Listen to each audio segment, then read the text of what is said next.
I'm excited. In this video, we're going to measure angles and arcs of a circle. Now, you might be looking at this thinking, what does Noah's Ark have to do with a circle? Well, this is a different kind of ark, but I threw it in here because I can totally relate to Noah. We have a woodpecker at my house driving me crazy every morning, pecking away, tat-a-tat-tat, every morning, ruining my house. Okay, moving on. So what is an arc? Let's actually start with that, and then we'll come back and pick up central angle. An arc is simply a part of a circle. So, for example, you take this part of the circle from, say, point B around to point C. This little portion, that is an arc. So it's a curved portion of a circle. And closely related to arcs are central angles. Central angles are angles whose vertices are right on the center of the circle. So let's look at this as an example. We have center D. We come out through B and also out through C. We get this central angle. And that central angle, here's your news flash, the central angle measure is exactly the same as the intercepted arc. So this arc I drew here, BC, that is the intercepted arc, and the angle measure in here of the central angle, let's say that that's X degrees. That is the same as the measure of the arc here. So we would maybe call this arc A degrees, but those are going to have the same measurement. That's how protractors work. So it shouldn't be too hard. Now, we've got different types of arcs, 3 different kinds of arcs. They all can be classified. The first one that you might already know is a semicircle. And a semicircle is basically just like it says, it's half of a circle. So it's going to share endpoints of the diameter. This is in this picture, this is a diameter from A to B. So those are the endpoints of the diameter. The semicircle is this half of the circle that goes through C right here. Now, yeah, there is another semicircle down below. Let me actually draw that one in. So this is a semicircle down below as well. When you name a semicircle, you have to specify which half of the circle you're talking about. Do we want this red upper half or the blue lower half? So the way we do that is we name it with the points that are on the semicircle, beginning with one of the endpoints. So let's say A. And then it goes through on its way to B. It passes through C. So we actually list A, C, then B. You use 3 points to name a semicircle. Those 3 points indicate where it starts and ends and which point it passes through. So that means if I want to name this blue one, I need a 3rd point to tell you which one to go through. Let's call it E. So this blue one down here could be called semicircle AEB. And notice I'm drawing a little curved symbol over the top. That's our symbol for an arc. To measure it, we need to know how many degrees it is. And that comes from the measure of the central angle. How many degrees is it from side AD to side BD? This angle right here, you will probably remember that's 180 degrees. And so that's the same as our arc measure. So we would write the measure of arc. I'll just use my ACB one. It's the same for the other. ACB. The measure of arc ACB would equal 180 degrees. All semicircles equal 180. Okay, so then what's a minor arc? A minor arc is smaller than a semicircle. So it's a part of a circle that's less than the size of a semicircle, less than half. Here is an example here. We have this arc from B to C again. That's a minor arc. We name minor arcs with 2 letters. So that's arc CB, or you can name it in reverse, arc BC, but we only use 2 letters. That's to indicate it's the shortest arc that takes you from C to B. If I wanted to go from C to B the long way around like this, then that's going to be what's known as a major arc. So we'll draw that one here. From C to B all the way around the long way takes me beyond a semicircle. For that type of an arc, a major arc, you use 3 letters again to say that that's starting at C, going through A, the long way around, and then ending at B. So that's how you name a minor arc. How do you measure them? Well, let's say that this is still the central angle right here. Let's say that's X degrees. Remember that an arc measure is the same as its central angle. So if the arc degree measure would equal the central angle measure, X degrees equals A degrees for the arc here. What if we had that exact same X degrees in this central angle? For a major arc, we need to know how many degrees around this way it is in the center.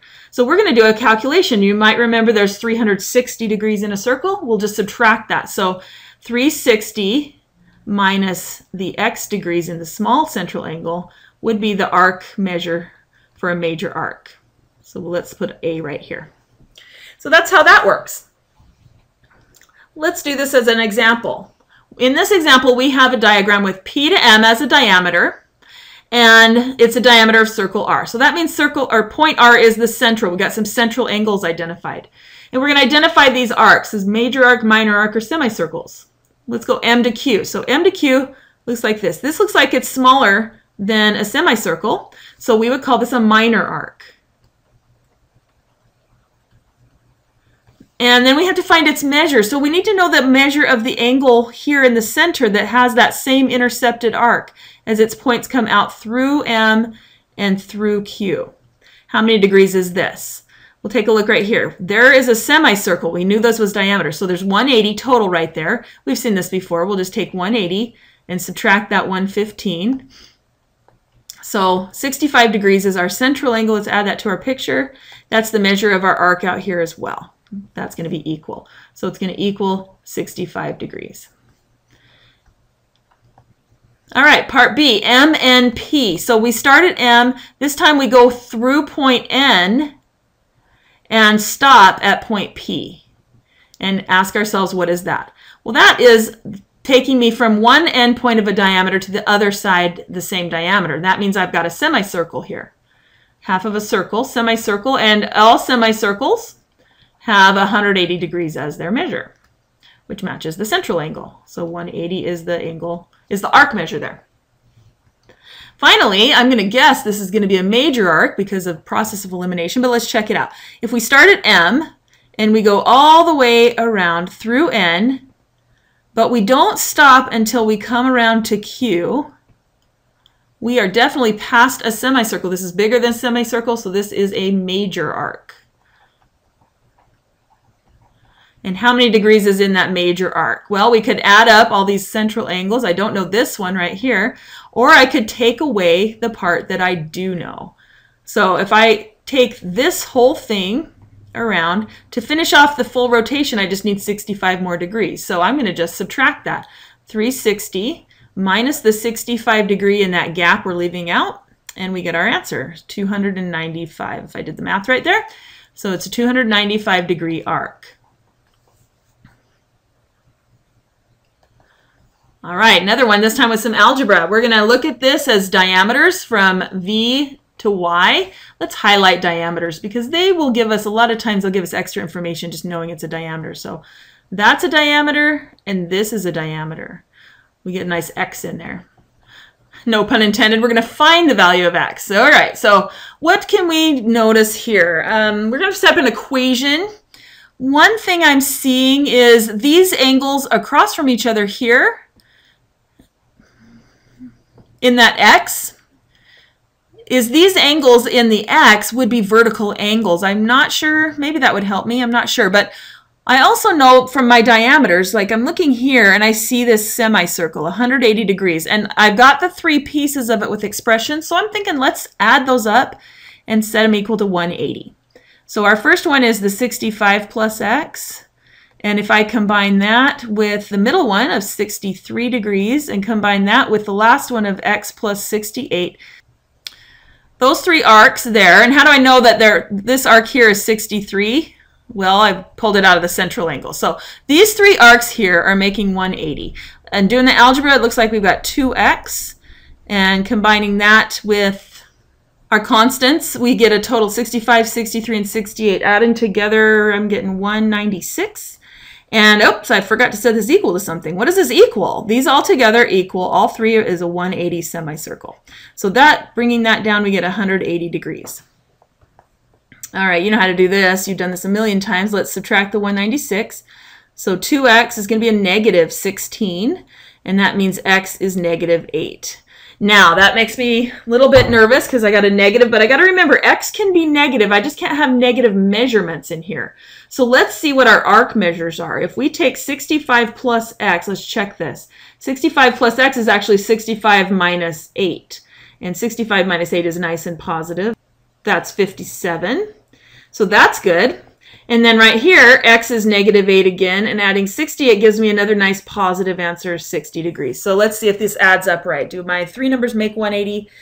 57 and 63 is 120. Yep, I'm good. 180. Okay, so we've got some answers here. Now we know x is -8. What's the measure of our arc from V to W, our minor arc V to W? We all got that one. That's 57 degrees. How about the next one here? The measure of arc YUW. Let's see where that is. So that says start at Y, pass through U, and go out till you hit W. That looks like a major arc to me. Do we know the pieces of it? We know 120. I don't know this one though. And then a 57. I just need to figure out this one. But remember how we said these are vertical angles with these two intersecting diameters. So this 60-degree angle here, that's the same as the central angle, same as this angle vertical. And so this is another 60-degree arc. So I've got 120 plus 60 plus 57 to add up. 120 and 60 is, oh, that's my semicircle, plus the 57. So we're looking at 237 degrees there. And then we get to find the measure of an angle this time. Measure of angle, UOW. UOW, well, where is point O? I think that's a typo. That's going to be in the center. I'll make sure that's fixed on your note sheet. So UOW, what's the measure of this angle? This is getting really messy, so I'm going to clear some of this out.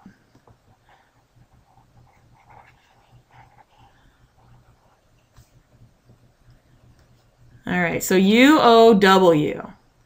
What's this angle measure right here? Well, I remember we said this was 60 degrees and this was 57.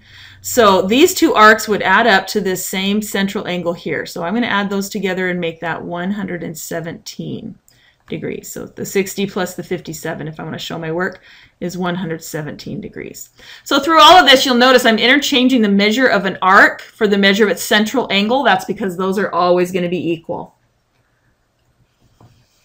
All right, it's time to tackle arc length. The difference between arc length and the measure of an arc is the arc length is a length. It's the distance. If you were, say, to run from A along this curved portion, all you track stars, to B, or if you really want to run a long way around, you come all the way around, what distance have you covered? Like how many miles, how many inches? That's what arc length is. To figure out arc length, we're going to use the fact that all circles have 360 degrees in them, and so an arc is just a part of that. We would take that angle in the center. I've named it theta in this one. Remember, theta is just a Greek symbol for an angle. Theta over 360 tells me what part or fraction of the circle I want. And so then I would multiply that by the length of a circle, which is the circumference formula we saw before. So times that by 2 pi r. Now, if you want to, you might see this central angle called x, or you could use the arc. Another way you'll probably see this, I know on some formula sheets, you'll see it this way. It'll be the measure of your arc from A to B. The degree measure of that arc divided by 360 multiplied by 2 pi r, which is your circumference. Helpful to remember that that's just circumference of the whole circle. Okay, so we're going to find the length of arc CD. It's right here in our picture. We're going to use that same formula. We're going to say, what's the measure of the central angle divided by 360 to give us our fraction part, and multiply by 2 pi r. So straight from our picture, our central angle is a 45-degree angle, dividing that by 360, and then multiplying by 2 pi with a radius from there of 16 miles. This might be like navigation, tracking ships in the ocean. Except they'd probably use nautical miles, I'm guessing. All right, multiplying it out and keeping it exact means we're just going to keep pi out of the calculator and leave it as part of our answer. Let's just bring pi down. Everything else is going into the calculator. So 45 divided by 360, then times that by 2, and by 16, all of that multiplied together gives me 4. So I'm going to say that's 4 pi miles as an exact answer. You can always decimate that with an approximation later if you need to. Okay, that's arc length. Here's a big, long major arc. Let's see how long this is. If it's a 12 centimeter radius and we're only going to go 240 degrees around the circle rather than the whole circle, then let's take the measure of our arc, the measure of arc ABC. I'll use the second form of the formula. We'll divide it by 360 and then times by 2 pi r. Okay, so we can see our arc here. The measure of the arc is the same as that central angle. It's a 240 degree central angle Divide that by 360. That's multiplied then by 2 pi times 12 centimeters. Okay, again, we're staying exact. So I'm going to have pi in my answer and put everything else into the calculator. I'm just going 240, divide by 360, multiply by 2, and multiply by 12. And I'm getting 16. You ought to try that on your own, see if you get that too. So 16 pi centimeters is my arc length. That's how far I would have to run if I was going to run around this arc right here. And bam, there we go. So that's it. Give some a try on your own. I'll see you in class.